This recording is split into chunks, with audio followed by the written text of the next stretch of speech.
Hello guys, welcome back to some more Crash Bandicoot, the Wrath of Cortex. In the last episode we started off from number 3. Thankfully got my least favourite mission out of the way, Smokey and the Bandicoot. And this episode now we're now going to finish off from number 3 with level 14 and level 15.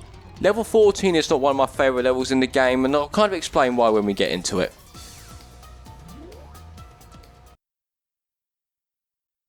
Welcome to Eskimo, where we've got another ball rolling level. I mean, this level, if you ask me, I don't think is particularly as great as the ball level we got in the first warp room. Overall, this level is not the worst level in the game, but there are some things about this level that I don't like. In terms of the ball rolling, it is definitely a much bigger challenge compared to the previous rolling level we had in the first episode. That's the problem. This is the problem here, right? We know you've got like a tiny tiger trying to stop you from, just trying to get through level. Now, it's quite annoying because they literally just feel like Cortex's minions and stuff, and this level just shows that, and that's what I don't like about this level so much. Cortex's main bad guys from the previous games are used in this level. I just don't like that. The fact they were some of the main bosses in Crash Bandicoot 3, and now they just feel like Cortex's minions in this game. When you see this, the story cutscene at the start of the game just feels like a waste of time now when you see that. That was one thing that really did kill this level for me, was just seeing Tiny Tiger, Dingo Dial and Trophy in this level just trying to be a hazard to you, but yeah, they're just not getting in the... Well, they do get in the way a little bit, but they're just so easy to avoid, and it really just feels pointless having them in this level. Seeing them being bosses in Crash 3 to seeing them where they are in this level is just... it's just a bit depressing if you ask me. I mean, if Crunch is going to be the main bad guy, what was the point in having N Trophy, Dingo Dial, Engine and all those enemies literally in the first cutscene of the game? It just feels pointless now looking back at it. Overall though, as a level, this level isn't terrible. It's definitely not my least favourite level in the game. If you ask me though, this level is heaven compared to the previous level we just done. Come on Crash, get 4 hours close. This level though is heaven compared to the last level. Smoking the Bandicoot can fuck right off. That level didn't go as badly as I thought it would in the last episode, but luckily I managed to get through it, thankfully. Luckily it wasn't hell. Just look at Dingo Dial here, look, he's just sad where he is now. Compared to where it is boss battle in Crash 3, and now he's just doing that. That's literally all he was pretty much used for in this game, and yeah, it's just sad to look at. I like Crunch as a bad guy, but I think, yeah, they just don't spice up the boss battles enough in this game if you ask me. I mean, Crunch has a different elemental master to be fair, but still, it'd be cool if you had someone like N Trophy or something fighting alongside him. That would definitely be better than where like Dingo Dial and N Trophy are in this game, in this level right now. Okay, I think I've pretty much got almost all the boxes, just going to move out of the way quick. Right, okay, let's go through now. I just hope I've not missed boxes. It's quite easy to miss a box in this level, so yeah, make sure you hit all the boxes. Obviously don't hit the nitro crates, obviously. Okay, is there a hidden box over there? That's what I want to know. Yes, there is. I thought there'd be a hidden box there. Nope, nope. Damn it. Okay, that was a bit clumsy of me. I thought I was safe on that platform, but no. Well, let's get moving quickly. I'll say the penguins are definitely a much bigger threat than Dingo Dial and N Trophy. We haven't bumped into N Trophy yet, but trust me, we'll see N Trophy a bit later on in this level.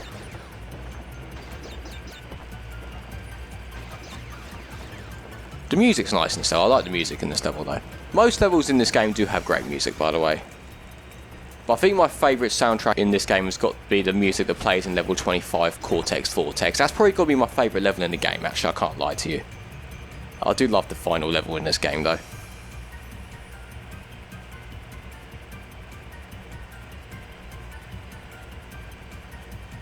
Right, this is even smaller platforms, so I need Crash to stay in the centre, stop moving, Crash. If I stay on this, I'll be very impressed. Crash, stop moving about, mate. Well, I'm not moving downstairs, hopefully I'll keep him on. Right, I'm on. Right, don't slide off. That's how I died last time. Yeah, there's a checkpoint box, yay. I remember these pipes. These pipes used to do my head in when I was younger. I used to play this game many years ago. Whoa, do not go into Nitro Crate. Almost went into Nitro Crate then. At least you go speeding up this though. That's pretty cool. But overall though, I remember these pipes being an absolute pain when I was younger. Get speed boost tonight. The reason why I hated these pipes when I was younger because it was so... I think, if I remember correctly, I always used to fall off the level every time I went up these pipes. I'm not going to demonstrate it, I think it is possible to go off this. No, it's not actually. I remember going into End Trophy a few times. Yeah, I think that's what I used to do.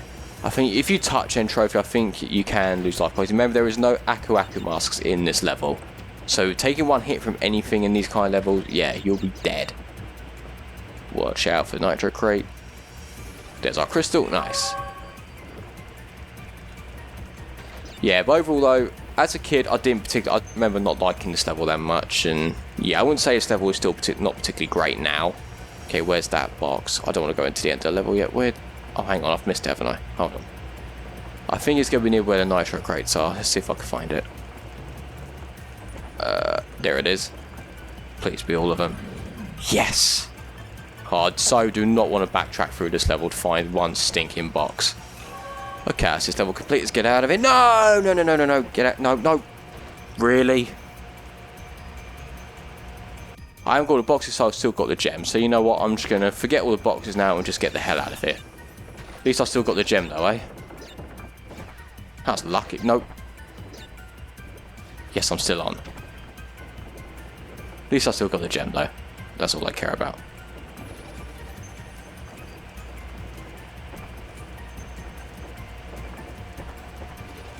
Not again. I need to stop speeding down there.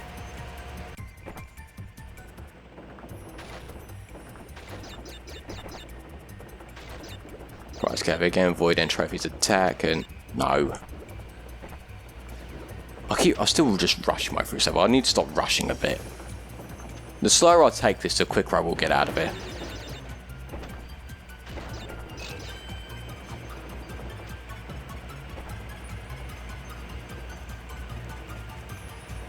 So this is where we had the gem, so this is where I need to be a bit careful. Right, there we are, let's get out of here.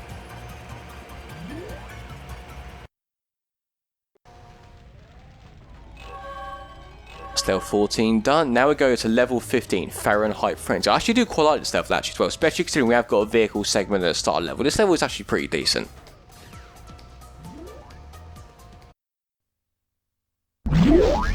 Hope you brought your sunscreen, cause you're gonna burn! So to start this level off, we're controlling like a little jetpack kind of thing. Honestly, this is actually quite a nice vehicle to use. Especially most vehicles we use in this game are pretty much terrible to use. Well, the vehicle levels are pretty much most of the worst levels in the game, if you ask me. Controlling this vehicle isn't actually that bad. It's actually pretty decent. There's only 2 levels in this game where you get to control this thing, and yeah, luckily, it's not too bad. There's a check box here. This level overall though is a pretty decent level, especially when we get to the platforming segments. And once we finish this level, we get to take on Pyro. He used to intimidate me as a child, and yeah, I'm going to take him out. Brilliant. Good job as a checkpoint box there. It felt a bit odd having a checkpoint box a bit early on, but yeah, it's a good job there was a checkpoint box there now. I need to stop going down. This level has pretty cool music as well, again, like the previous level. Yeah, if I'm being honest, I do think Wrath of Cortex does actually have the best soundtrack in the Crash Bandicoot series, if you ask me. I don't know if I'm actually alone when I think that. I think the soundtrack was definitely one of the best things about Wrath of Cortex. I think many people say it. The soundtrack was one of the best things about the Wrath of Cortex. No, I can definitely agree with that as well. The soundtrack is definitely one of the best things about this game. I just hope I've hit all the boxes back there.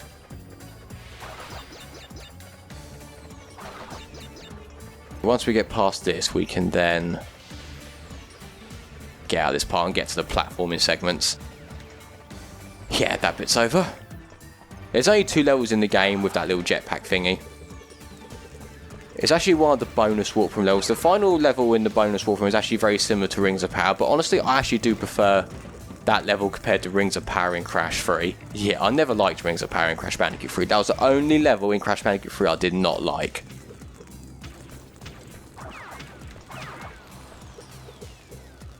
I think I might have mentioned it a few episodes back.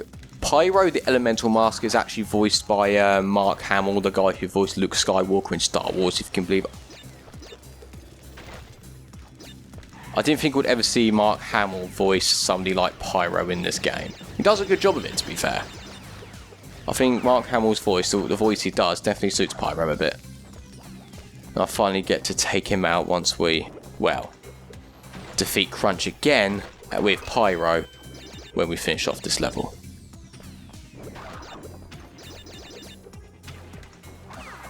The good thing about taking out Pyro as well, we unlock the best power up in Crash Bandicoot, the Death Tornado Spin. We all know how much I love the Death Tornado Spin. The box we just hit back there was actually an invincibility box. It was actually quite a cool box out in this game actually. I actually really do like that box. It's a shame the original Crash games never thought of that actually. When you hit a box it turns Crash invisible for a short period of time. Quite a nice idea actually. That's not the only level that has this box as well. There's a few, I think there's about 2 more levels that have this box later on as well. The invincibility box was a genius box to add in the game. I wish future Crash games and other Crash games did have this box. I need to be careful when I hit this box. No, I fucked this up. Right, we'll do this again. So I need to be really careful when I hit that TNT box. That's the box I need to hit if I'm to hit the exclamation mark. I hope this doesn't take ages to hit. Yes, there we go. Got it. There we are. Got that. We're actually going to sneak my way across this. I still think Sneaky Shoes is the worst power up in gaming history. I know I'm using it right now, and yes, but if I didn't, I would have died then.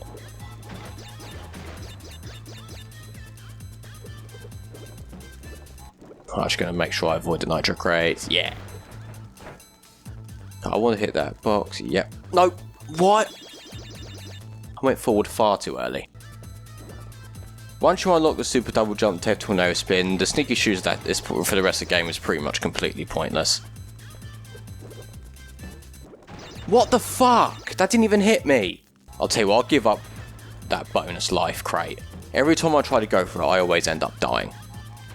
That's why this is taking me so long. I'll go for these 2 instead. I think that's all the boxes, I think. Finally, that bonus round complete. That took a few attempts. Just trying to go for that bonus life crate. Every time I went for it, I'd always end up dying after. At least we're back on the right track now.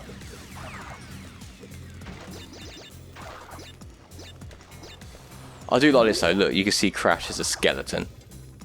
But what is not cool, however, when we get a bit further through this, when we see the enemies, where are they? Ah, here we are. Look, you can't see the skeleton of the enemies. That is just lazy. That's just lazy, that is. You can see Crash's bones, but not the bones of the enemies. That's just lazy. I'm definitely not going back to that bonus round now. So once you complete the bonus round, even if you do die, once you've beaten the bonus round, you won't have to redo it again anyway, so yeah, thankfully. Still hoping to get to 99 lives before the end of the game. I think we'll definitely do that.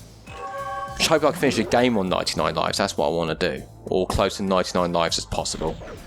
I did that with the other previous Crash Bandicoot Let's Plays with the Insane Trilogy, and I thought we'll do it here as well. Why not? Give myself a nice little challenge. Oh, I've got all the boxes, yes. I thought it was going to say 146. It almost did, and I thought, no, not just one box.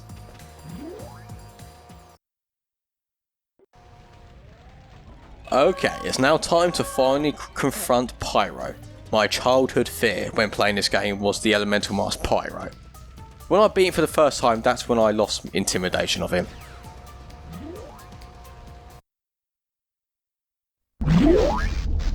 Ah, the triumphant hero Crash, reduced to a pile of smoldering ash. Let's finish this.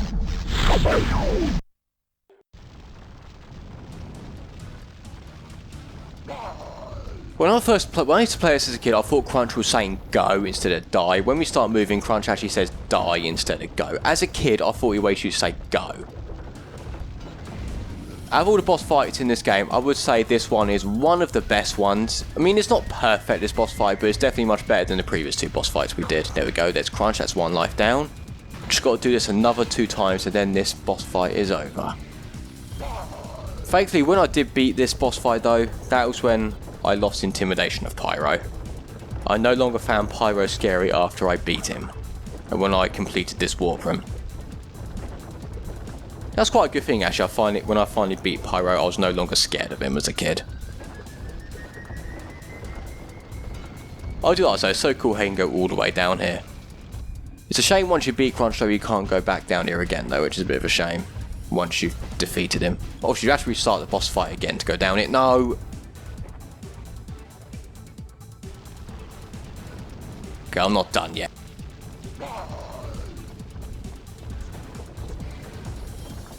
Out of all the boss fights in the game, I would say this one, out of all the elemental boss fights, this one's probably my favourite one.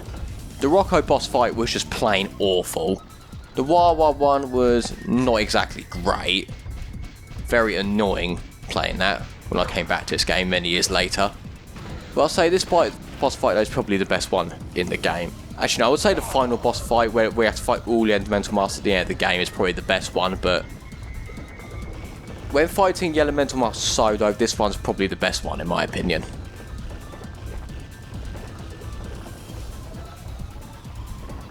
I do love the music that plays in this boss fight though. This boss fight music is so cool. I love it. I wonder if a day will come actually when they'll include the Crash Bandicoot Wrath of Cortex soundtrack on Spotify. Yes, I got him. Once I hit him, I don't think he's going to... Oh yeah, he's still going to drop rocks. Just one life to go. When we chase after Crunch the 3rd time, when Crunch drops the rocks, they're going to come rolling towards us, which makes them even more difficult to avoid. And these rocks keep splitting apart. No! I forgot about that.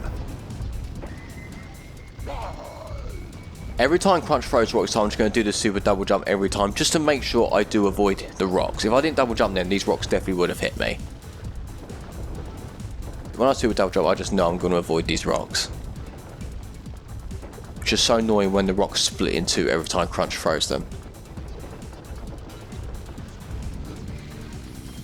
I just want to make sure I avoid these rocks and I'll make sure they do not lock onto me.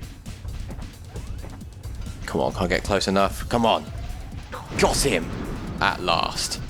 That took a few attempts the 3rd time around, so the rocks kept locking onto me. When you're chasing Crunch, make sure you're not firing the gun. Only fire the gun when you're close enough to him, because when Crash fires a gun, it does slow down the movement of the robot a lot, to the point where Crunch can actually run away from you. Such a shame when you beat the boss fight, you can't run down to the bottom here. Such a shame you can't do that. Can't go all the way to the bottom where you were running. Anyway, let's pick up my favourite power-up in the game, Death Tornado Spin. Death Tornado Spin. To spin longer and faster or to glide while in the air, press square repeatedly.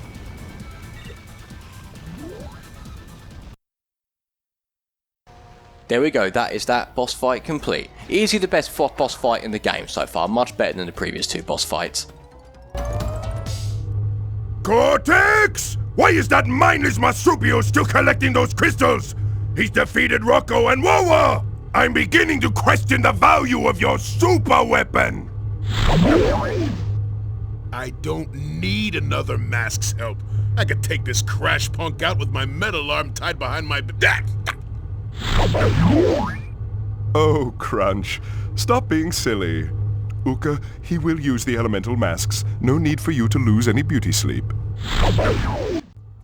So, we've now unlocked the 4th warp. Unfortunately, the 4th warp, in my opinion, has the most annoying elemental mask in the game. My least favourite elemental mask. There's nothing exciting about him at all. I want to point something out quick. When I was a kid, I always used to think if I went in this long enough, I thought it'd eventually let me through, so the game would just give up and let me through. But I didn't realise that when I was a kid, the game was programmed to actually not let you go in until you've beaten the warp room before this. Bit of shame, 'cause when I was younger, I got so fed up with this warp room at one point, I actually wanted to go in this warp room without finishing those levels in that warp room. So I wanted to go in this one, but I thought if I kept doing this, eventually it'll just let me in. But no, I didn't realise the game was programmed to not let you in there. Out of all warp rooms in this game, though, this room here though does have some good levels and some bad levels again, like the previous two warp rooms. But this boss fight here made me rage when I was a kid. Oh man, it took me ages to beat that boss fight when I was younger. And we'll definitely do that in a few episodes' time. I'm going to quickly say my progress before we end the episode off. Make sure I don't forget. It's quite a tough episode today, actually. Actually had me dying quite a few times. Yeah. Okay, so next episode we're going to start warp room number 4 and meet the elemental mask of Lolo. In my opinion, my least favourite elemental mask in the game. I find this mask so annoying. Okay guys, I'm going to end this episode here. Thank you so much for watching. If you enjoyed the episode, please be sure to leave a like on the video and subscribe. We'll keep updated with all the Crash Bandicoot Wrath of Cortex episodes uploaded to my channel. And in the next episode, we'll begin warp room number 4. Hope to see you all then. Thank you so much for watching. This is goldiex and I'm out.